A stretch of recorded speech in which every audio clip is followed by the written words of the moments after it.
আমার স্বামী 12 বছরের জন্য বাইরে গেছে।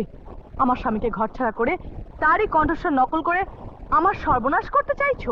কমলা, বাবা ভোলানাথ চাইলে সবকিছুই হয়। তুমি দরজাতে বাবা ভোলানাথকে স্মরণ করে স্পর্শ করো, দরজা খুলে যাবে।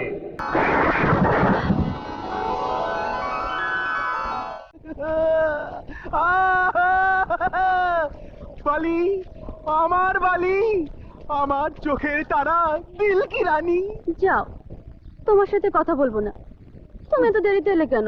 আহা, তুমি বুঝতে পারছো না বালি, রাজা মহারাজার সাথে থাকি, ব্যবসা বাণিজ্য আমাকেই দেখতে হয়, তাই আসতে একটু দেরি হয়ে গেল।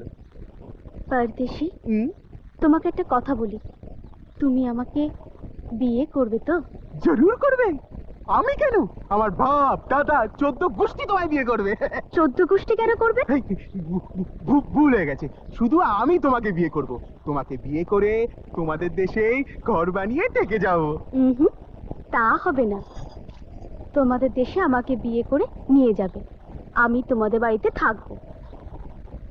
পারদেশি, তুমি খুব সুন্দর আছো বটে, তোমাকে আমার ভীষণ ভালো লাগে।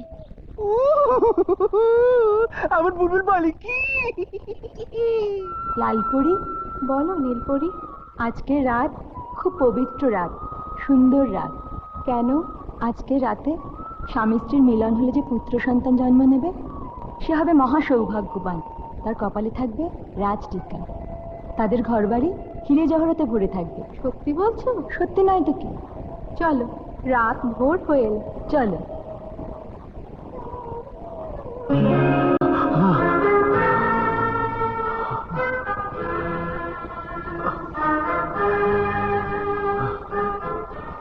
আমি একটি স্বপ্ন দেখলাম, ঘুমের মধ্যে দুই পরী এসে কি সব বলে গেল। ভগবান, এখন আমি কি করব? পরীদের কথা যদি সত্যি হয়, তবে তবে আমাকে কমলার কাছে যেতে হবে। কিন্তু এত দূরের পথ আমি এক রাতের মধ্যে কি করে যাই? একমাত্র ভোলা বাবা পারে আমার মনের বাসনা পূর্ণ করতে। ভোলা বাবা, ভোলা বাবা, তুমি আমার মনের বাসনা পূর্ণ করো। জয় বাবা ভোলানাথ, জয় বাবা ভোলানাথ। তান্ত্রিক বাবা, বলো, কেন আমাকে স্মরণ করেছো কাঞ্চন কুমার? বাবা, আজকের রাতটা খুব শুভ আর পবিত্র। স্বপ্নের মধ্যে আমি দেখলাম দুই পরী এসে আমাকে বলে গেল যে আজকের রাতে স্বামী স্ত্রীর মিলন হলে যে সন্তান হবে, সে নাকি মহাভাগ্যবান সন্তান হবে। হ্যাঁ বৎস, তুমি যা শুনেছ তা সত্য। আর সেই ভাগ্যবান সন্তান তোমার ঘরেই জন্ম নেবে। তা কি করে সম্ভব? 1 বছরের পথ 1 রাতের মধ্যে আমি কি করে কমলার কাছে কি পৌঁছবো? ভক্তের মনোবাসনা অবশ্যই আমি পূরণ করব। আমি আমার শিষ্য রতন হংসকে ডেকে নিচ্ছি, সেই তোমাকে কমলার কাছে পৌঁছে দেবে। কোথায় আছো আমার শিষ্য রতন হংস? তুমি এই মুহূর্তে আমার সামনে এসে উপস্থিত হও।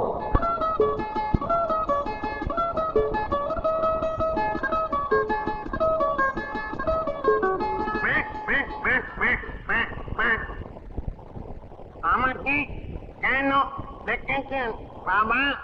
ভক্ত রতন হংস, তুমি কাঞ্চন কুমারকে তোমার পিঠে চাপিয়ে তার মহলে যাবে, আর সেই জন্য তোমায় 9 দণ্ড সময় দেয়া হলো। 3 দণ্ড যেতে, 3 দণ্ড ফিরে আসতে, আর বাকি 3 দণ্ড কুমার তার স্ত্রীর সঙ্গে কাটাবে। কিন্তু সাবধান, আমার কথা অমান্য করলে কিংবা সময় বেশি নষ্ট করলে তুমি পুড়ে ছাই হয়ে যাবে। মনে থাকে যেন, সময় মাত্র 9 দণ্ড।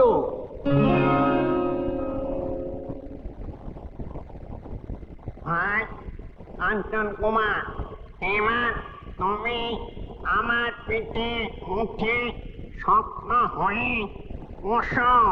সাবধান, আমি না বললে নামাজ চেষ্টা করবে না।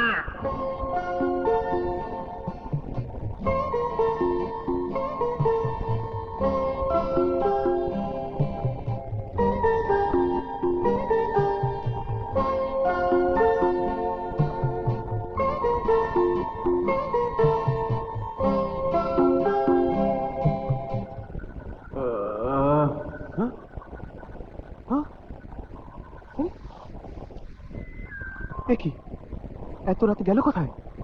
বাইরে যাব, খুঁজে দেখবো? না বাবা, কাজ নেই, গভীর জঙ্গল, যদি ভূত প্রেত আমাকে ধরে বসে। ও বন্ধু, বন্ধু গো, তুমি আমায় গেলে কোথায় গেলে গো বালদা?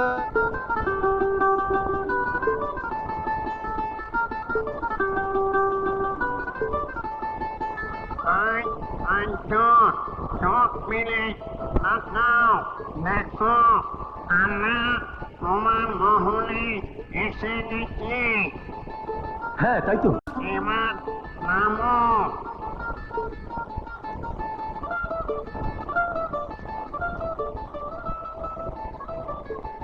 তোমার স্ত্রীর সঙ্গে দেখা করে এসো। আচ্ছা ভাই, তুমি এখানে অপেক্ষা করো, আমি এক্ষুনি আসছি।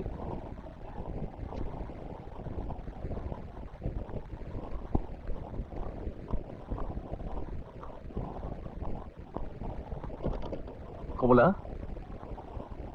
কমলা, কমলা, দরজা খোলো, আমি তোমার স্বামী। কমলা, শুনতে পাচ্ছ না আমার কথা? কমলা, কমলা, আমার হাতে সময় খুব কম, দরজা খোলো কমলা, আমাকে আবার ফিরে যেতে হবে। তুমি কি আমার কণ্ঠস্বর চিনতে পারছো না? আমার স্বামী 12 বছরের জন্য বাইরে গেছে। আমার স্বামীকে ঘরছাড়া করে তারই কণ্ঠস্বর নকল করে আমার সর্বনাশ করতে চাইছো? কমলা, কমলা, তুমি যদি আমাকে বিশ্বাস করে দরজা না খোলো, তাহলে কিন্তু আমি দরজা ভেঙে ফেলবো কমলা। তাহলে আমিও আমার তরবারি দিয়ে তোমার মস্তক দ্বিখণ্ডিত করব।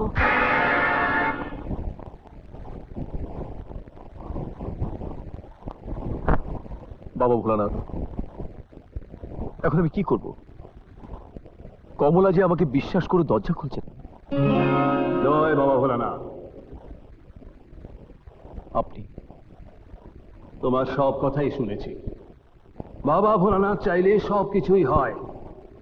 তুমি দরজাতে বাবা ভোলানাথকে স্মরণ করে স্পর্শ করো, দরজা খুলে যাবে।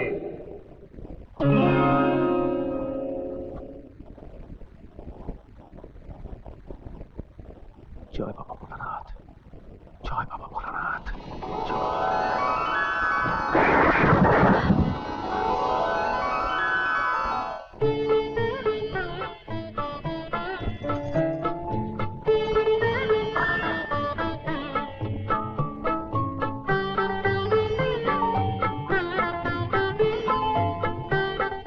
কুমার, কমলা। তুমি আমাকে ক্ষমা করো কুমার, আমি তোমাকে অবিশ্বাস করেছি। তোমার কোনো দোষ নেই কমলা, তুমি যা করেছো এক সতীসাধ্যী স্ত্রীর কাজই করেছো। কুমার, কমলা, আমার হাতের সময় খুব কম, একটু পরে ফিরে যেতে হবে। তোমাকে আজ আমি কাছে পেতে চাই, এসো, এসো।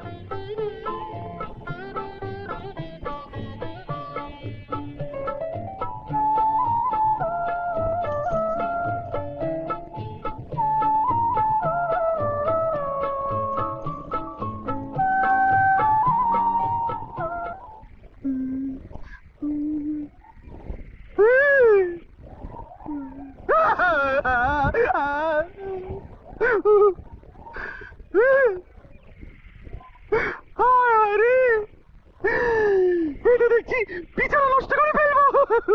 রাত প্রায় ভোর হতে চলল, এবার যে আমাকে যেতে হবে কমলা। তোমাকে ছাড়তে ইচ্ছে করছে না কুমার। কুমার, তুমি চলে এসো, সময় শেষ। আমাকে আমার পৌঁছাতে হবে। আমার যাবার ডাক পড়ে গেছে কমলা, এবার আমি চলি। কুমার, কেঁদো না কমলা, আমাকে বিদায় দাও। কুমার, তুমি কি চাও তোমার জন্য তান্ত্রিকের অভিশাপের আগুনে আমি পুড়ে মরি? কমলা, আমার জন্য রতনহংস পুড়ে মরবে, ওর জীবনের কথা ভেবে তুমি আমাকে বিদায় দাও। বেশ, আমি তোমায় আর বাধা দেবো না। যাও।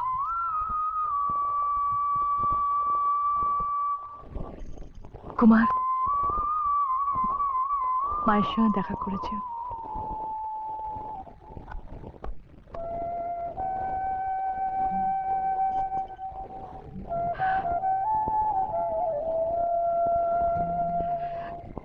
ভাই রতনাংশ, তুমি আরেকটু অপেক্ষা করো, আমি মায়ের সঙ্গে দেখা করে আসছি। না ভাই কাঞ্চন, তিল মাত্র দেরি করার উপায় নেই। তুমি শিগগিরই আমার পিঠে এসে বসো।